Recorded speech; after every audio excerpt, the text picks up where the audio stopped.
ஓம் குருவே துணை ஸ்ரீ வராகமிகிற ஜோதிட பயிற்சி மையம் வழங்கும் astro online Kallakurichi YouTube channel தங்களை அன்போடு வரவேற்கிறது. நீலாஞ்சன ஜபாபாஜம் ரவிபுத்திரம் திமாக்கிரஜம் சாயா மார்த்தாண்டோ சம்போதம் தம் நமாமி சனிச்சரம். ஓம் சனிச்சராய வித்மகே சாயா புத்திராய நிமி தன்னோ மந்த பிரஜோதியார். எல்லாம் அல்ல பரம்பொருளை துணை கொண்டு நவக்கிரக நாயகங்களை வணங்கி இந்த பதிவை துவக்குகிறோம். 2025 சனி பயிற்சி உண்டா இல்லையா என்பதை தவிர்த்து நாம் சேலம் சீனிவாசன் பஞ்சாங்கப்படி வருகின்ற மார்ச் மாதம் 29ஆம் தேதி 2025 இரவு 9:44 நிமிடத்திற்கு சனி பகவான் கும்பராசியிலிருந்து மீனராசிக்கு பெயர் செய்கிறார். அதாவது குரோதி வருஷம் பங்குனி மாசம் 5ஆம் தேதி, தமிழ்ல பாத்தீங்கன்னா இந்த வருஷம் தான் குரோதி வருஷம் பங்குனி மாசம் 5ஆம் தேதி இரவு 9:44 கும்பராசியிலிருந்து மீனராசிக்கு பெயர்ச்சாகிறார் சனி பகவான். இந்த சனி பகவான் மீனராசிக்கு போறதால யாராருக்கு நன்மை யாராருக்கு தீமை அப்படின்றத நம்ம ஒவ்வொரு ராசியா பார்க்க போறோம். இன்று நம்ம பார்க்க இருப்பது மேச ராசியை வச்சு பார்ப்போம். சனி அப்படின்னாவே உழைப்பை போடுறவங்களுக்கு சனி பகவான் ஒண்ணுமே பண்ண மாட்டார். உட்கார்ந்து இருந்தாவே அவங்களுக்கு தான் சனி பகவான் பிரச்சனை கொடுப்பார். அப்ப உழைக்கும்ன்ற எண்ணம் உள்ளவர்களுக்கு சனி பகவான் எந்த சனியும் உங்களுக்கு கெடுக்காது. முதல்ல இதை தெரிஞ்சுக்கோங்க. முதல்ல உழைக்க தயாரா இருக்கீங்களா? கண்டிப்பாக நீங்கள் வெற்றி அடைவது நிச்சயம், லாபம் அடைவது நிச்சயம். ஏன் சொல்றேன் அப்படின்னா, காலபுருஷனுக்கு லாபாதிபதி என்று சொல்லக்கூடியவரே சனி பகவான் தான். காலபுருஷனுக்கு முதல் ராசி மேஷம், லாபமா இருக்கக்கூடிய பவனா ராசி கும்பம், 10ஆவது ராசி மகரம். இப்ப ஒரு தொழிலை செய்யும் போதுதான் லாபத்தை அடைய முடியும். அதனாலதான் சனி பகவானுக்கு 2 வீட்டை கொடுத்துருக்காங்க. மகர ராசி 10ஆம் வீடாகவும் கும்பராசி 11ஆம் வீடாகவும் கொடுத்துக்கிறாங்க. அப்ப நீ உழை, உனக்கு லாபம் வரும் என்பதை நம்முடைய முன்னோர்கள், நம்முடைய சித்தர்கள், ஞானிகள், நம்முடைய ஜோதிட முன்னோர்கள்லாம் சொல்லியிருக்காங்கன்றத நம்ம உணர முடியுது. இப்போ இந்த சனி பகவான் உழைக்காம யார் இருக்காங்களோ, ஏமாத்தி சாப்பிட்றாங்களோ, அதாவது உட்காந்துட்டு அடுத்தவுடைய வேர்வையில சாப்பிட்றவங்களுக்கு தான் சனி பகவான் தொந்தரவை கொடுப்பார். உழைக்கும் நபர்களுக்கு கண்டிப்பாக ஒருபோதும் அவர் தீமையை தரமாட்டார். என்ன ஒண்ணு, சனி என்றாலே கடும் உழைப்பை தரக்கூடிய கிரகம். அதனால உண்மையா உழைக்கிறவங்களுக்கு கண்டிப்பாக நன்மை தருவார். சில காலம் நான் உழைக்கிறேன், உழைச்சு ஓடா தேறேன், ஆனா எனக்கு வருமானம் இல்லை, எனக்கு லாபத்தை கொடுக்க மாட்டாரு அப்படின்னு சொல்லி புலம்ப கேட்டிருக்கிறோம். கண்டிப்பாக வெற்றி என்பது ஒரு நாள்ல வரக்கூடியது இல்லை. ஒவ்வொரு நாளும் நீங்க உழைச்சிட்டே இருக்கும்போது தான் வெற்றி வரும் அப்படின்றது நம்முடைய முன்னோர்கள் வாக்கு. இப்போ இந்த சனி பயிற்சி வருகின்ற பங்குனி மாசம் 5ஆம் தேதி இரவு 9:44 கும்பராசியிலிருந்து மீனராசிக்கு பெயர்ச்சாகக்கூடிய சனி பகவான் எது போன்ற பலன்களை மேச ராசிக்காரர்களுக்கு கொடுத்திருக்காங்க அப்படின்றத நம்ம பார்க்க போறோம். இந்த சனி பகவான் அப்படின்னு பார்க்கும்போது சூரிய பகவானுடைய பிள்ளை. அப்ப இந்த சூரிய பகவானுடைய பிள்ளை அப்படின்னு பார்க்கும்போது சூரிய பகவானுடைய குலத்துல பாதி இருக்கும் இல்லையா, ஆனா நேர்மாறா இருக்கும். சூரியன் வெளிச்சம்னா சனி இருட்டு, சூரியன் புகழ் அப்படின்னா சனி இகழ். இப்படி ஏருக்கு மாறா ஒரு பிள்ளை பிறகுது இல்லைங்களா, அதுதான் சனியும் சூரியனும். சரிங்களா? இப்போ மேச ராசிக்கு இந்த சனி பயிற்சி எப்படி இருக்கும், 2.5 வருஷ காலத்துக்கு எது போன்ற பலனை கொடுக்கும்ன்றத நம்ம பார்க்க போறோம். கும்பத்திலிருந்து மீனத்துக்கு பயிற்சி ஆகக்கூடிய சனி பகவான், இவருக்கு சனி பகவானுடைய பார்வை அப்படின்னு பார்க்கும்போது பாத்தீங்கன்னா 3, 7, 10. தான் நின்ற வீட்டிலிருந்து சனி பகவான் 3ஆம் இடத்தையும் 7ஆம் இடத்தையும் 10ஆம் இடத்தையும் பார்வை செய்வார். சனி கொடுக்க எவர் தடுப்பார் அப்படின்னு நீங்க ஒரு பழமொழியை கேட்டிருப்பீங்க. ஆம், உழைப்பவர்களுக்கு சனி கொடுப்பதை தடுக்க முடியாது. இன்னொன்னு, 7 சனி நடக்கும் போது நீங்க வாங்கக்கூடிய சொத்துக்கள், ஆனா கஷ்டப்படுவீங்க. கஷ்டப்பட்டு நீங்க வாங்குற சொத்து என்னைக்குமே அழியாதுங்க. இது அனுபவத்துல கண்ட உண்மை. அப்ப 7 சனி உங்களுக்கு பெரும் பிரச்சனையை கொடுக்கும். கோர்ட்டு கேஸ், வம்பு வழக்கு, இவன் தாங்குவானா அப்படின்னு உங்களை படம் போட்டு எடுப்பாரு. அதுலயும் நீங்க மீண்டு இறையாற்றலோட, உங்களுடைய குலதெய்வ அனுகிரகத்தோட, உங்களோட ஆசையோடு நீங்க ஜெயிச்சு முன்னுக்கு வந்துட்டீங்கன்னா ஏழரை சனி கடந்த பிறகு வரக்கூடிய அந்த சாதகமான சனி பார்த்தீங்கன்னா 3ல சனி வரக்கூடிய காலம் சாதக சனின்னு பேரு. அந்த சாதக சனி உங்களுக்கு என்ன பண்ணு தெரியுங்களா, எல்லாத்தையும் சாதகமா ஆக்கி விட்டுரும். அப்ப நீங்க 7.5 வருஷம் பட்ட அந்த துன்பத்தை 2.5 வருஷத்துல யோகமா மாத்தக்கூடிய வல்லமை இந்த சனி பகவானுக்கு தான் உண்டு. புரியுதுங்களா? இப்போ மேச ராசிக்கு இந்த சனி என்ன பண்ணுவார் அப்படின்னா, இது மேஷம், இந்த ராசிக்கு 12ஆம் இடத்துல வந்து சனி பகவான் வரார். இந்த 12ஆம் இடத்துல சனி 2ஆம் இடத்தை பார்ப்பார். மேஷ ராசிக்கு 2ஆம் இடத்தை பார்ப்பார். அப்போ சனி அப்படின்னாவே பிரச்சனை அப்படின்னு சொல்லக்கூடிய அமைப்புலதான் நம்ம பார்த்துட்டு இருக்கோம்.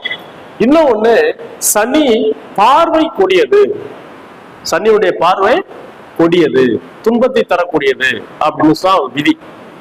சரிங்களா? அது யாருக்கு கொடியது, யாருக்கு யோகன்றத வரக்கூடிய பதிவுகளை பார்ப்போம். இப்போ இந்த காலபுருஷனுக்கு மேஷராசியில பிறந்தவங்க, மேஷராசியில பிறந்தவங்களுக்கு எப்பவுமே ராசி வச்சு மட்டும் நீங்க பலன் சொல்லக்கூடாது, லக்னத்தையும் எடுக்கணும் நீங்க. அப்போ மேஷராசியில பிறந்தவங்களுக்கு 2ஆம் இடத்தை சனி பார்க்கிறார். அப்ப குடும்பம் 2ஆம் இடம் என்னது? குடும்பம், தனம், வாக்கு, நேத்திரம். இது முக்கியமான ஒரு காரகத்துவம். சனி பகவான் இந்த 2ஆம் இடத்தினுடைய காரகத்துவம். இந்த 2ஆம் இடத்தை பார்க்கறதால குடும்ப நபர்களால பிரச்சனை, குடும்பத்தால பிரச்சனை. இந்த சனி என்பது வேற வெளியாட்கள், வெளியாட்களால குடும்ப நபர்களுக்கு பிரச்சனை கொடுப்பாங்க, வெளியாட்கள் குடும்பத்துல வந்து களை வெட்டுவாங்க. இப்படிப்பட்ட அமைப்பை இந்த மேசராசிக்காரங்க இந்த 2 வருஷத்துல அனுபவிக்க போறாங்க. அப்ப குடும்பத்துல அடுத்த நபர்களுடைய தலையீடு இல்லாம பாத்துக்கணும். ரொம்ப கவனமா கேளுங்க. ஏன்னா எனக்கு யாரு நிறைய பேர் வந்து ஜோதிடத்தை அழகா பண்ணிட்டு போறாங்க, அவங்களெல்லாம் வாழ்த்துக்கள் தான். நாம சொல்றது ஒரு வித்தியாசமா இருக்கும். இங்க பாருங்க, இப்போ மேசராசிக்கு 12ல சனி வரும்போது என்னன்னா, 12ஆம் இடம்ன்றது என்னன்னா தூக்கம், படுத்து வரக்கூடிய இடம். இப்ப 12ல சனி வந்துருச்சுன்னு வச்சுங்களேன், சனி என்பது சாக்கடை, நாற்றம், துர்நாற்றம். அப்ப நீங்க படுக்கிற இடம் துர்நாற்றம் வீசுனா படுப்பீங்களா? தூக்கம் வருமா? இப்ப 12ஆம் இடம் சனி வரும்போது தூக்கம் கெடும், மன உளைச்சல் அதிகமாகும். அப்ப மேசராசிக்கு இந்த சனி பெயர்ச்சி வருகின்ற 29/3/2025 வரக்கூடிய இந்த சனி பெயர்ச்சி உங்களுக்கு 7ரை சனி காலம் ஆரம்பம். எடுத்து வைக்கக்கூடிய ஒவ்வொரு அடியிலுமே நீங்க ரொம்ப ஜாக்கிரதையா இருக்கணும்.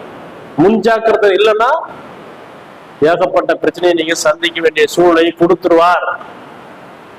அடுத்து சனி 3ஆம் பார்வையா 2ஆம் இடத்தை உங்க குடும்பஸ்தானத்தை பார்க்கறதால குடும்பத்துல குழப்பம்.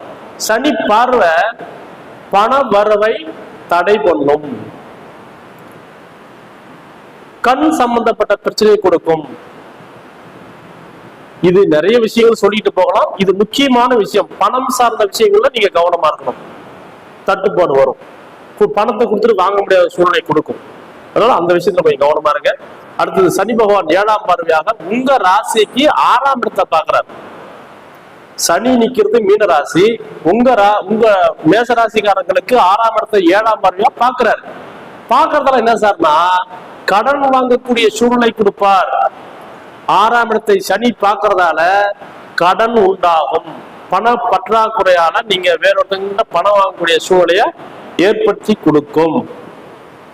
அதனால 6ஆம் இடம் என்பது கடன், நோய், வம்பு, வழக்குகளில் சிக்கக்கூடிய சூழ்நிலை கொண்டு கொடுத்துருவா. ஜாமீன் போட்டீங்கன்னா நீங்க தான் அந்த பணத்தை கட்டி ஆகணும். இல்ல அந்த வகையில நீங்க கவனமா இருக்கணும். அடுத்து 10ஆம் பார்வையாக உங்க ராசிக்கு 9ஆம் இடத்தை பார்ப்பார். மேஷ ராசிக்கு 9ஆம் இடத்தை சனி பகவான் மீனத்திலிருந்து 10ஆம் பார்வையா பார்க்கறதால நீங்கன்றது மேஷ ராசி, நீங்க மேஷம். 9ஆம் இடம், இந்த மேஷத்துக்கு 9ஆம் இடம் பாக்கியஸ்தானம் சொல்லக்கூடிய இடம் வந்து பாத்தீங்கன்னா தனுசு. அப்ப தனுசை 10ஆம் பார்வையா சனி பார்க்கறதால தந்தை வழி பிரச்சனைகள் உண்டு, இல்ல உங்களால தந்தைக்கு பிரச்சனை உண்டு, தந்தைக்கும் உங்களுக்கும் கருத்து வேறுபாடு ஏற்பட்டு குடும்பத்தை விட்டு பிரிஞ்சு போகக்கூடிய சூழ்நிலை கொடுக்கும். கூட்டு குடும்பமா இருந்தீங்கன்னா அதுல வந்து விரிசல் ஏற்படக்கூடிய வாய்ப்பு உண்டு. அதனால எதுலையுமே ஒரு முன்னெச்சரிக்கையா இருப்பது நல்லது. இன்னொன்று 9ஆம் இடம் பாக்கியஸ்தானம், வரக்கூடிய நல்ல விஷயங்கள் எல்லாம் தடைப்பட்டு போகும். அதனால இந்த 9ஆம் இடத்தை சனி பார்க்கறது, பாக்கியஸ்தானத்தை பார்க்கறது அவ்வளவா சிறப்பு இல்லை. அப்ப தந்தை கிட்ட சுமூகமா நீங்க போகணும். இன்னொன்னு மேசராசிக்காரங்களுக்கு, இன்னொன்னு மேச ராசி மேச லக்னமா இருந்தா நான் சொல்லக்கூடிய பலனே இப்ப வித்தியாசமா இருக்கும். மேசராசிக்கு மட்டும் நான் சொல்றது இல்லை, நீங்க மேச ராசி மேச லக்னமா இருந்தீங்கன்னா கண்டிப்பாக இந்த 2.5 வருஷம் நீங்க ரொம்ப ஜாக்கிரதையா இருங்க அப்படின்றதான் சொல்றேன். ஏன் சார் அப்படின்னா, காலபுருஷனுக்கு பாதகஸ்தானம், மேசராசிக்கு பாதகாதிபதி சனி. பெரும் பாதகத்தை செய்ய காத்து கொண்டிருக்கிறார். எனவே இந்த மேஷ லக்னம் மேச ராசியில பிறந்தவங்களுக்கு ரொம்ப ரொம்ப கவனமா இருக்கணும். சரிங்களா? அப்ப மேஷ லக்னத்துல பிறந்தீங்கன்னா, மேச ராசியா இருந்தீங்கன்னா, இந்த சனி பயிற்சி உங்களுக்கு எச்சரிக்கை பண்ணக்கூடிய சனிதான். அதனால ரொம்ப கவனமா இருக்கணும். அதே போல ஒவ்வொரு ராசிக்கும் லக்னத்துக்கும் சேர்த்து சொல்ல போறேன். மேச ராசி மேச லக்னத்துல பிறந்தீங்களா, ரொம்ப கவனமா இருங்க, ரொம்ப ரொம்ப ஜாக்கிரதையா இருங்க. ஏன், லக்னத்துக்கும் ராசிக்கும் ஒரு கிரகம் பாதகாதிபதியாக வந்தாருன்னா அவரு கண்டிப்பா அதிகப்படியான பாதிப்பு கொண்டுவார். லக்னத்துக்கும் பாதகாதிபதி, ராசிக்கும் பாதகாதிபதி பெரும் பாதகத்தை செய்ய காத்துக்கிட்டு இருக்கிறார் அப்படின்றது ஜோதிட விதி. அதனால தயவு செஞ்சு வருகின்ற சனி பயிற்சி உங்களுக்கு 7.5 ஒரு பக்கம் 7.5 சனி ஆரம்பிக்குது, ஒரு பக்கம் இந்த குடும்பஸ்தானத்தையும் ரோகஸ்தானத்தையும் அடுத்தது பாக்கியஸ்தானத்தையும் சனி பார்க்கறது பெரும் இன்னலை தரக்கூடிய அமைப்பு தான். அதனால இதுக்கு என்ன சார் பரிகாரம் அப்படின்னா, சனிக்கிழமையில தயிர் சாதம் நீங்க அதாவது பசி எடுக்கிறவங்களுக்கு கொடுக்கலாம், பசி இல்லாதவங்களுக்கு கொடுக்காதீங்க. பசி எடுக்கிறவங்களுக்கு மதிய டைம்ல தயிர் சாதம் வாங்கி கொடுக்கலாம், தானம் பண்ணலாம். அப்புறம் நல்லெண்ணெய் கோயிலுக்கு, உங்க உள்ளூர்ல இருக்கிற கோயிலுக்கு நீங்க தானம் கொடுக்கலாம், கோயிலுக்கு விளக்கேற்ற சொல்லி. அப்புறம் ஆஞ்சநேயர் வழிபாடு பண்ணலாம். ஆஞ்சநேயர் வழிபாடு உங்களுக்கு யோகத்தை கொடுக்கும். இன்னொன்னு குரங்குகளுக்கு வாழைப்பழம் இந்த மாதிரி உணவுகள் நீங்க கொடுக்கலாம். இதெல்லாம் செஞ்சுட்டே வாங்க. எல்லாத்தை விட சிறந்த பரிகாரம் என்ன அப்படின்னா, நீங்கள் பொறுமையாக இருப்பது. என்ன அடிச்சாலும் தாங்கலாம் அப்படின்னு சொல்ற ஒரு அமைப்பை நீங்க ஏற்பட்டீங்கன்னா வாழ்க்கையில நிம்மதி தேடி வரும் இந்த 2 வருஷத்துல. எனவே இந்த எனக்கு தெரிஞ்ச வரையிலே நான் அறிந்த வகையிலே இந்த பதிவு கொடுத்துக்கிறேன். இதுல ஏதாவது தவறு இருந்தாலும் கூட நீங்க கமெண்ட்ல பதிவு பண்ணுங்க. நன்றி, வணக்கம். உங்கள் ஜோதிடன் கள்ளக்குறிச்சி ஏழுமலை. வாழ்க வளமுடன், வாழ்க நலமுடன், வாழ்க வையகம்.